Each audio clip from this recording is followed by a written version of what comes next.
So to fully understand hemoglobin function, we're going to start kind of zoomed out and we're going to sort of look at this from an anatomy and physiology sort of standpoint, and that's going to be the left side of our slide here. And then the right side of the slide is really going to take a deep dive on the structure of hemoglobin in both the deoxygenated and oxygenated state. Okay, so let's start over here on the left. And I'm going to try to keep my colors consistent. That red is going to represent oxygenated sort of systems and states, because that's what your blood looks like when it's oxygenated. And then I'm going to use blue for our deoxygenated state. So I'm going to zoom in over here, and this represents sort of the situation that we would be at if we are in the lungs. So when we're in the lungs, we can see that we've got these alveoli. Right? These are these small sacs that you have in your lungs that are useful for gas diffusion.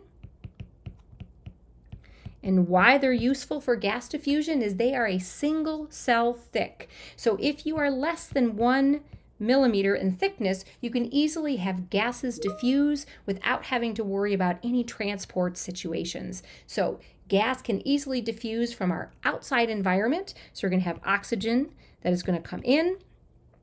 Oxygen is going to come in, easily diffuse across that single cell thick layer. And then the purpose is, and it's a little bit hard to see these arrows, we want to have oxygen continue to come in and go into these red blood cells. So this is a red blood cell, and that red blood cell, basically you can think of like being a bag of hemoglobin. Okay, so it's important to highlight that gases in this situation are going to diffuse with their concentration gradient. Okay, they're going to go from high concentration to low. So because oxygen is much higher in concentration as it comes into the lungs, then it's going to diffuse across that single cell layer to get into the red blood cells and bind effectively to hemoglobin that's in those cells. Okay, so continuing along here, and I'm going to turn here so I can easily write. We are in the arteries here. So oxygenated blood is going to travel away from the heart and lungs through the arteries. It's going to make its way to our peripheral tissues. Okay, so this down here represents our tissues. So our tissues are a much more deoxygenated environment. Okay, if we think about what's going to happen here, right, let's follow along here. We've got our hemoglobin molecules that are basically going to be taking and then delivering. That oxygen is going to come then out of the bloodstream, out of hemoglobin, and it's going to be delivered to myoglobin. And you can think about myoglobin sort of being an oxygen sink. Okay, it's going to be able to hold on to and store that oxygen. Well, why do we need to have that oxygen available? I'm going to move this down here because I need to put an important equation that we've seen so many times already, right? Fuel plus oxygen makes carbon dioxide, water, and energy.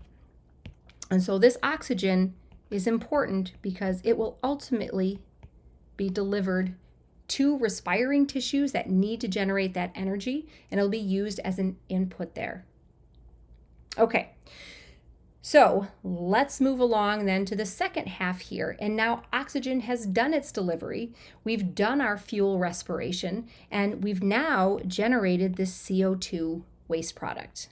Okay, so this CO2 waste product is now needs to be handled. We can't have carbon dioxide as a gas kind of floating around in our body. So we're going to see this equation, which we've seen already before. CO2 plus H2O is going to be reversibly converted by carbonic anhydrase into H plus and HCO3 minus. So we've sort of taken out that middle step where we said it made carbonic acid, which because of a pKa of 6.35 will dissociate into H plus and HCO3. We're just going to keep this equation simple and highlight that carbonic anhydrase is really important for operating in this direction as shown, to take gaseous CO2, make it into this soluble bicarbonate, and this bicarbonate is what is going to be then put into our circulatory system. You'll notice it doesn't go into red blood cells, right? It just gets delivered to the fluid that we're going to circulate through our circulatory system. And now we're on our return trip. So this is our venous system. So these are our veins. And we're making a return trip now to the lungs. And now what we have here is we are going to have bicarbonate that ultimately is going to be converted back into CO2.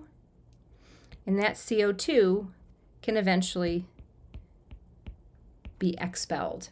And how that has to happen is carbonic anhydrase has to work in the opposite direction.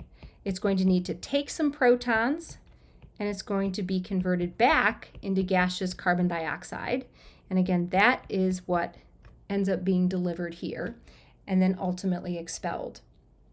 So remember, the purpose of breathing is to take oxygen in and CO2 out. So as that oxygen comes in, it's going to get loaded into hemoglobin in red blood cells.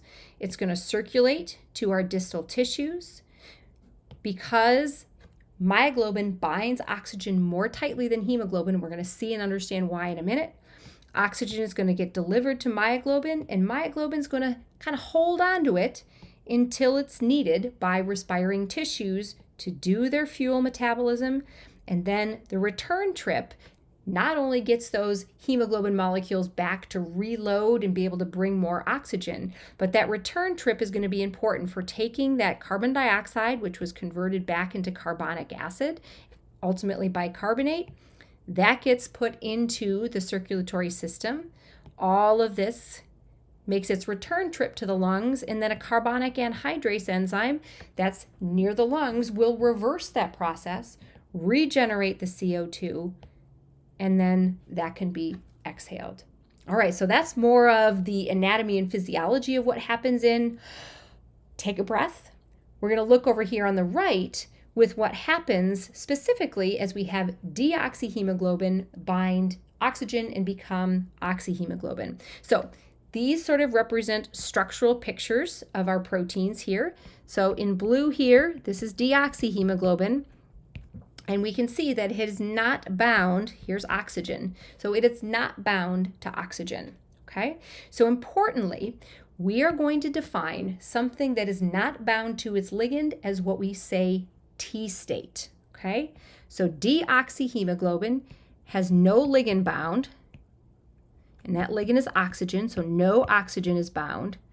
And when you do not bind your ligand, when you are not ligand bound, you are defined as being T state. Now we're using this T state and R state sort of system specifically with hemoglobin here, but T state and R state is not unique to hemoglobin. It's specific for any substance that is binding to its ligand.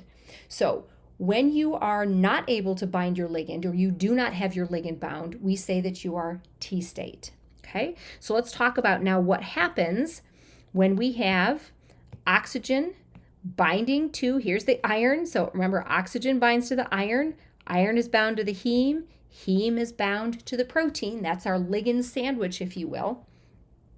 When we bind oxygen to hemoglobin, we get oxyhemoglobin. So oxyhemoglobin. And with oxyhemoglobin, okay, this is now ligand bound. So our ligand, which is oxygen, is bound. And we define that as R state. So even though we're learning T state and R state with hemoglobin as kind of an exemplar, T state and R state is not unique to hemoglobin. It's specific to molecules binding, usually proteins binding their ligands, okay? So kind of zooming back out here and highlighting, when we have this situation, when we have T state, which is not binding to its ligand, and R state, which is binding to its ligand, these are interchangeable by conformational changes. So conformational changes are going to interconvert T state and R state. And a conformational change is really a change in shape. Okay? So I'm going to show you a picture in a minute, but I want you to think about ratcheting back and forth. Now, what this really means is if there's something that holds this molecule in its T state, that means it's in a shape that's not conducive to binding its ligand. So that means we're not going to be binding oxygen. So if there's anything that locks hemoglobin in the T state, it's not going to allow oxygen to bind. Or said another way, if it was binding oxygen, it would force oxygen to be released. Similarly, anything that binds to or stabilizes the R state is going to facilitate oxygen binding. Okay, so let me look real quick here for this video. So this kind of shows that ratcheting that I've been sort of showing you in class. Conformational changes aren't, enormous. They're not, super substantial, but it's enough that what we have here is when we are in this deoxy conformation, the T state conformation, we don't have oxygen bound, and then we just have a little conformational change, and that changes sort of geometries and everything here so that we can have oxygen bind to the iron is bound to the heme is bound to the protein. We're often going to say that oxygen is binding to hemoglobin, but keep in mind it's really oxygen binding to iron binding to the heme, or the iron is really locked into the heme, and then the heme is bound to the protein. Okay, so that's our protein sandwich, and that's how we can think about the anatomy and physiology and then the biochemistry that we have for hemoglobin function.